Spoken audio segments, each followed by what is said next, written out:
नमस्कार, आप देख रहे हैं घंटी बजाओ। आप सभी के साथ मैं हूं प्रतिमा मिश्रा। घंटी बजाओ एक ऐसा शो जो बनता है आपकी आवाज। सिस्टम की लापरवाही के खिलाफ शासन, प्रशासन और सरकार से पूछता है वो सवाल जिसका आप सभी से है सीधा सरोकार। हमारे देश के किसानों की आंख के आंसू सूखते क्यों नहीं? देश की भूख मिटाने वाला किसान खुद क्यों भूखे पेट सोने को मजबूर हो जाता है? आखिर अन्नदाता का दर्द अंतहीन क्यों बनता जा रहा है? ये सवाल इसलिए क्योंकि फसल उगाने से लेकर उसे बेचने तक किसान एक जंग लड़ रहा है। ऐसे में इसके लिए जिम्मेदार लोगों के खिलाफ घंटी बजाने का वक्त आ गया है।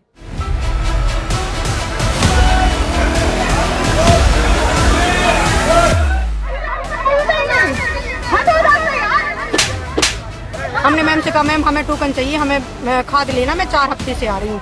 बोलती हाँ मिलेगा और वो मारने को करने लगी, मेरे एक थप्पड़ मार दिया।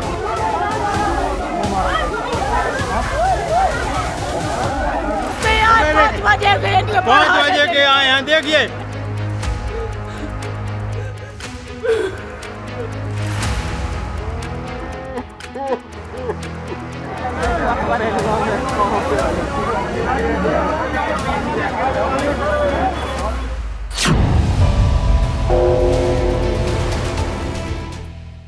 देश का किसान खुद को खेत में झोंकता है, तब कहीं जाकर आपकी थाली में अन्न का दाना आता है, लेकिन उसके बदले अन्नदाता को क्या मिल रहा है?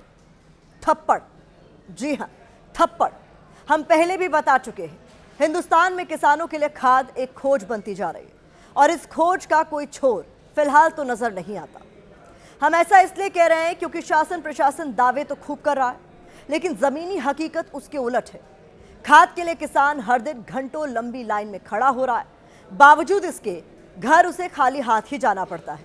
इस बीच अगर वो गलती से अपने हक की आवाज बुलंद कर दे तो उसे थप्पड़ खाना पड़ता है। खाद की लंबी लाइन अब तो किसानों की मौत की वजह भी बन रही है।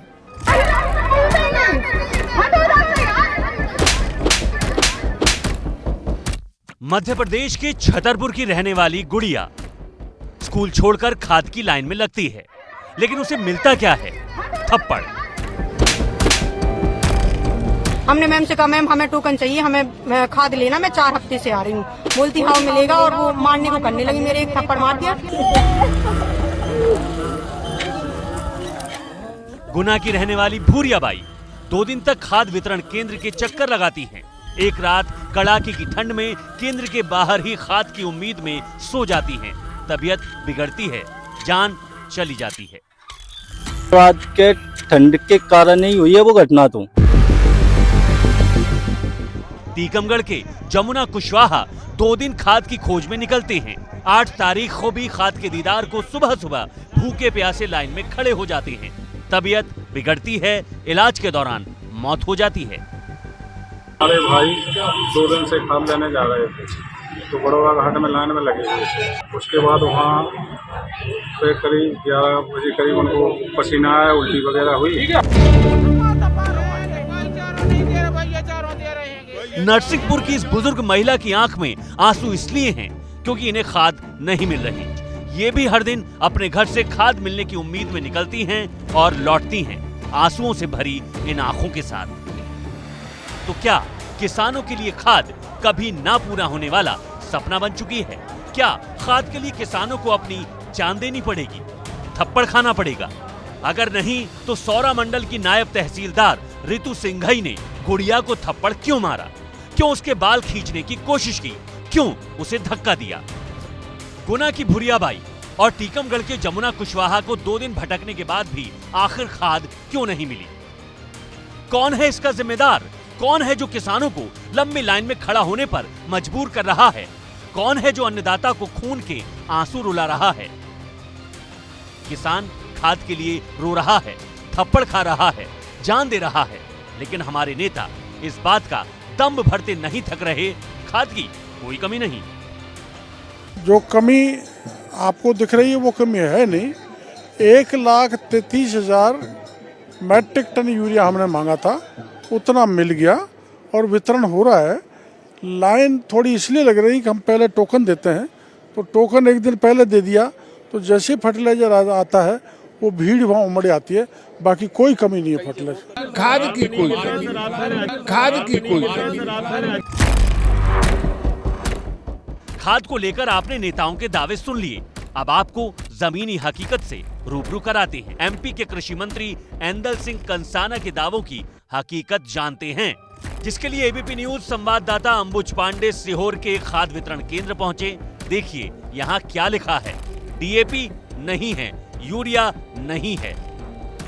हम सीहोर की उपज मंडी में हैं और ये वो केंद्र है जहां से यूरिया और खाद दी जाती है। लेकिन आप देखिए कि सरकार दावे तो करती है कि खाद और यूरिया की कोई कमी नहीं है, लेकिन यहाँ पर साफ तौर पर लिखा है डीएपी नहीं है, यूरिया नहीं है।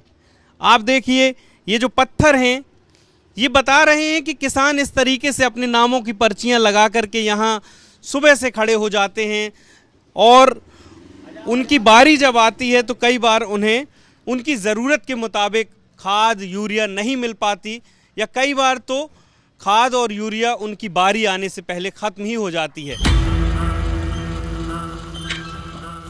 मंत्री साहब देख लिया, आपके दावों और हकीकत के बीच उतना ही अंतर है जितना जमीन आसमान का, और यह अंतर किसानों की जान पर भारी पड़ रहा है, उन्हें थप्पड़ खाने पर मजबूर कर रहा है।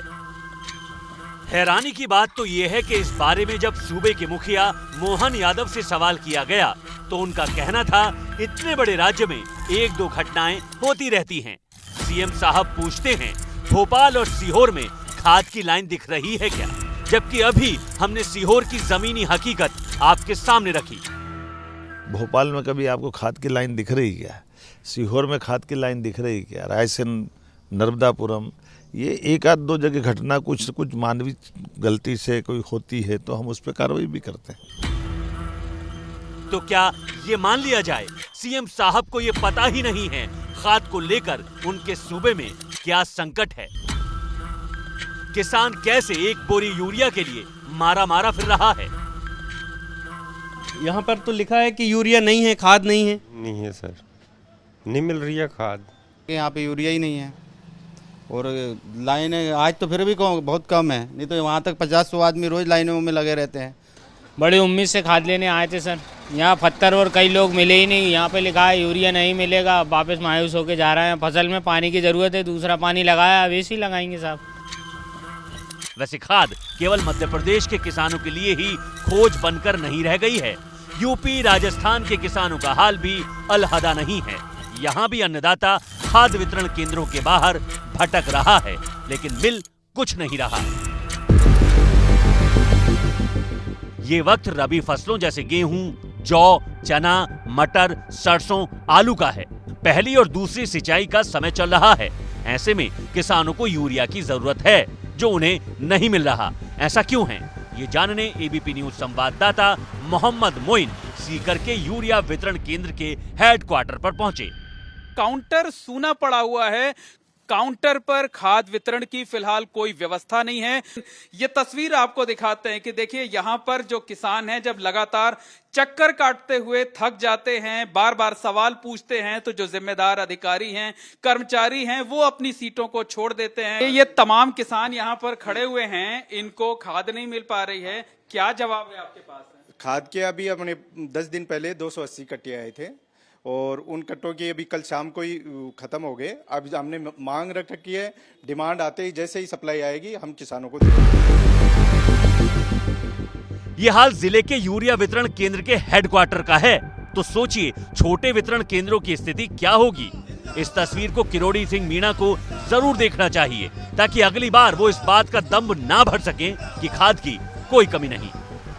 खाद आती नहीं है, यूरिया आता नहीं है, जब भी आते हैं तो कहते हैं स्टॉक खत्म हो गया है। ये भाई साहब तो दावा कर रहे हैं कि 10 दिन पहले 280 कट्टे आए थे और बहुत अच्छे से वितरण हो रहा था। तो सर 280 कट्टों में क्या किसान संतुष्ट हो जाएंगे? इतने किसान हैं यहाँ पे, 2.25 लाख कट्टे चाहिए कम से कम। अब सवाल ये है यूरिया की इस कमी का कारण क्या है? तो इसकी एक नहीं कई वजह सामने आती हैं। एक बोरी यूरिया की कीमत 2300 के करीब होती है। सब्सिडी के बाद ये किसानों को 266 रुपए की मिलती है। यूरिया का इस्तेमाल कई इंडस्ट्री में भी होता है। ऐसे में खाद वितरण केंद्रों में बैठे लोगों की मदद से इसे बड़ी संख्या में ब्लैक में खरीद लिया जाता है। जिससे किसानों की पहुंच से दूर होता जाता है। राजस्थान के बॉर्डर एरिया से खाद की कालाबाजारी के मामले लगातार सामने आ रहे हैं। भरपूर खाद होने का दावा करने वाले किरोड़ी लाल मीणा खुद इसकी जानकारी दे चुके हैं। राजस्थान ही नहीं, मध्य प्रदेश में भी खाद की कालाबाजारी के मामले सामने आ चुके हैं। कुछ दिन पहले ही रतलाम में पुलिस ने यूरिया की कालाबाजारी का पर्दाफाश किया था। प्लाई उद्योग है, रंगाई उद्योग है, इनके अंदर काम आता है। तो वो इंडस्ट्रियलिस्ट 2300 रुपए उस कट्टे पे खर्च नहीं करके और उसको ब्लैक मार्केट करवाते हैं 350, 400, 500 रुपए में। वो बड़े होलसेलर से, कंपनियां भी उसमें शामिल है, उनसे खरीदते हैं और उनका इंडस्ट्री उपयोग करते हैं और किसान बेचारा यूरिया के लिए भटकता रहता है। मतलब साफ है, कुछ लोगों के लालच के कारण अन्नदाता इस तरह खाद के लिए धक्का मुक्की के लिए मजबूर है, थप्पड़ खाने को मजबूर है, जान देने को मजबूर है। सिस्टम दुरुस्त होता तो ये नौबत नहीं आती। इसलिए उठाइए फोन और बजाइए ऐसे नाकारा सिस्टम के खिलाफ घंटी, ताकि अन्नदाता को खाद के लिए भटकना ना पड़े।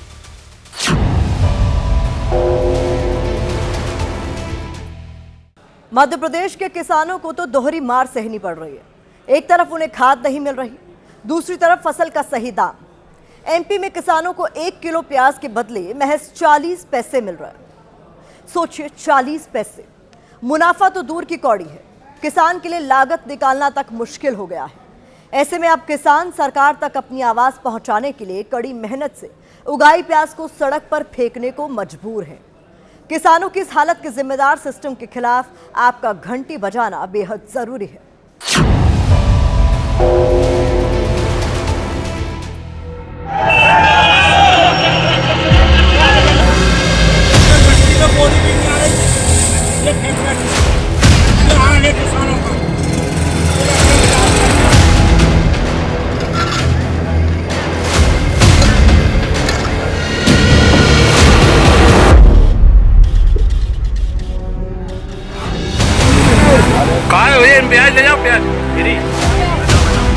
एक किसान के दिल पर क्या बीतती होगी जब वो अपनी फसल को इस तरह फ्री बांटने पर मजबूर होता होगा। किसानों को सही भाव नहीं मिल रहा है कि सब लोगों को बेसिक फ्री में प्याज बांट दी जावे। साल भर जिस फसल को बचाने के लिए दिन रात एक किया, उसे अपने ही हाथों से बर्बाद करना पड़ता होगा। कुछ सुधार नहीं आया, इसलिए हमने मवेशी छोड़ दिए हैं और सारी फसल नष्ट कर दी है। जिस फसल से अच्छी आमदनी की उम्मीद लगाई थी, उसकी अर्थी निकालनी पड़ती होगी। हमारी प्याज की एक एक्सीडेंटल मृत्यु हुई है क्योंकि भाव नहीं मिला और वो धड़ाम से गिर गया।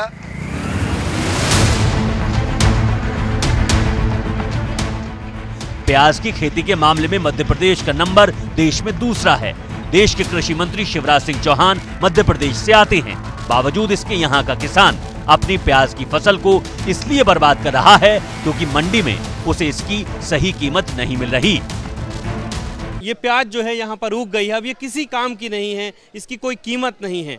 लेकिन इसके पीछे की कहानी को समझिए कि किसान ने कितनी मेहनत और कितनी उम्मीदों से इस प्याज को उगाया होगा, कितनी उम्मीदें लगाई होंगी कि इसकी सही कीमत मिलेगी, सरकारों के कितने दावों पर उसने विश्वास जताया होगा। लेकिन आज सारे दावे, सारे सपने चकनाचूर हो गए हैं। 1 एकड़ खेत में प्याज की कटाई बुआई पर करीब 50,000 रुपए का खर्च आता है। औसतन 1 एकड़ से करीब 100 क्विंटल उपज मिलती है। कटाई और मंडी तक ले जाने में करीब 20,000 का खर्च आता है। कुल मिलाकर 1 एकड़ पर किसान का खर्च करीब 70,000 रुपए होता है। 1 किलो प्याज 40 पैसे का बिका तो 100 क्विंटल की कुल आमदनी सिर्फ 4,000 रुपए होगी। यानी लागत 70,000 और आमदनी 4,000, सीधा सीधा 66,000 रुपए का नुकसान। इस प्याज का कोई दाम किसान को नहीं मिल रहा है और आज मध्य प्रदेश का किसान प्याज के आंसू रो रहा है। मिल रहा है क्या दाम? नहीं मिल पा रहा, नहीं मिल रहा है, नहीं मिल रहा, नहीं मिल रहा। लागत पूरी नहीं हो रही साहब। पैदा और भाव मिल जाना ये तो सारी चीज है, मगर जो हमने आज तक मंडी लाया वो ही नहीं मिल रहा। लेकिन हद तो तब हो जाती है जब किसान को इस दर्द की दवा देने के बजाय उसके जख्मों पर नमक छिड़का जाता है। नमक छिड़कने वाला भी कोई और नहीं, सूबे के कृषि मंत्री एंदल सिंह कंसाना।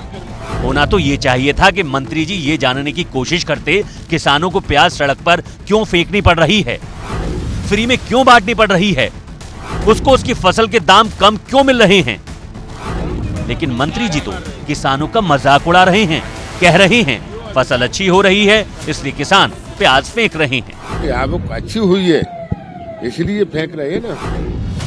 हाँ मंत्री जी, अपनी बेतुकी दलील के बीच ये याद दिलाना नहीं भूलते कांग्रेस के जमाने में क्या होता था।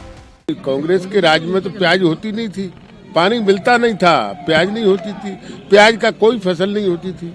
ये अपमान है उस अन्नदाता का जिसको डबल इनकम का वादा किया गया। प्याज इसलिए फेंकना पड़ रहा है कि मोदी सरकार, बीजेपी की सरकार विदेश जाने से, दुनिया में जाने से प्याज को रोक रही है। इसलिए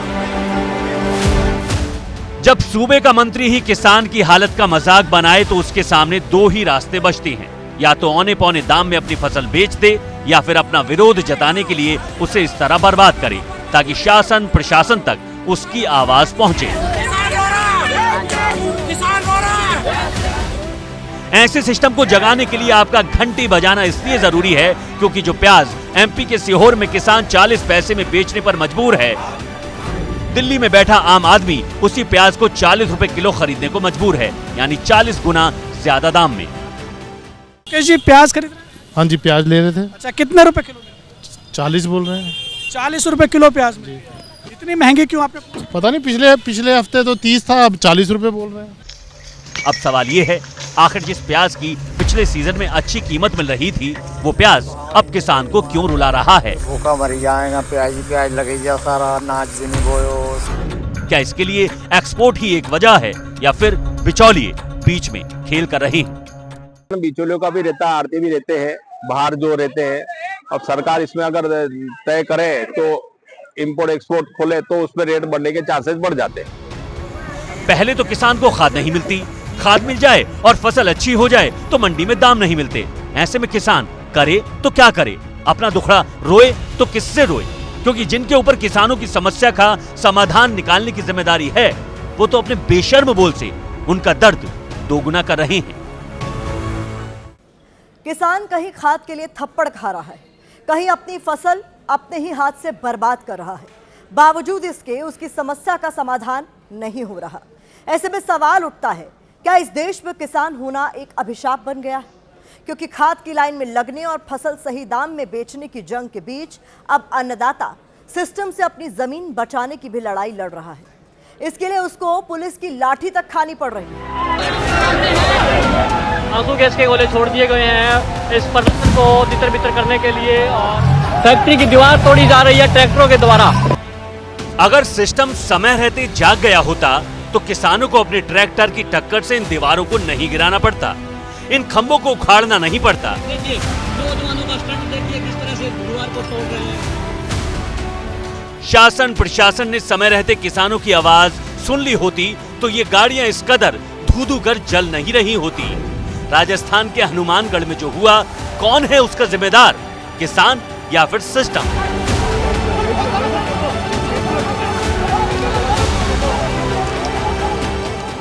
यकीनन किसानों को कानून अपने हाथ में नहीं लेना चाहिए, लेकिन सवाल ये है, अन्नदाता इसके लिए क्यों मजबूर हुआ? शांति से चल रहा आंदोलन अचानक क्यों भड़क गया? क्यों किसान को पुलिस की लाठी खानी पड़ी?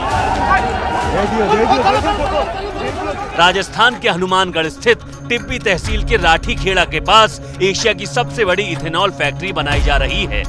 यही इस रण की वजह है। 450 करोड़ की लागत से बन रही इस फैक्ट्री का स्थानीय किसान विरोध कर रहे हैं। किसानों की दलील है, प्लांट से आसपास प्रदूषण बढ़ेगा, फैक्ट्री के प्रदूषण से भूजल प्रदूषित होगा, बीमारियां बढ़ेंगी। फैक्ट्री से निकलने वाला कचरा उनकी जमीन को बंजर बना देगा। किसानों का ये भी आरोप है, जिन लोगों ने अपनी जमीनें बेची उन्हें ये भी नहीं बताया गया था कि इसका इस्तेमाल किस काम के लिए होगा। कभी जमीन अधिग्रहण के नाम पर तो कभी यूरिया के नाम पर किसानों को छला जा रहा है। ऐसा इसलिए हो पा रहा है क्योंकि सिस्टम अपनी जिम्मेदारी ठीक से नहीं निभा रहा। ऐसे सिस्टम के खिलाफ घंटी बजाने की जरूरत है। तो फिर उठाइए फोन और बजाइए घंटी, क्योंकि आपकी एक घंटी सोते सिस्टम को जगा सकती है, जिम्मेदार लोगों को उनकी जिम्मेदारी याद दिला सकती है। घंटी बजाओ में आज बस इतना ही। अगले हफ्ते मैं फिर आऊंगी किसी बड़े मुद्दे के साथ। तब तक आप देखते रहिए एबीपी न्यूज़।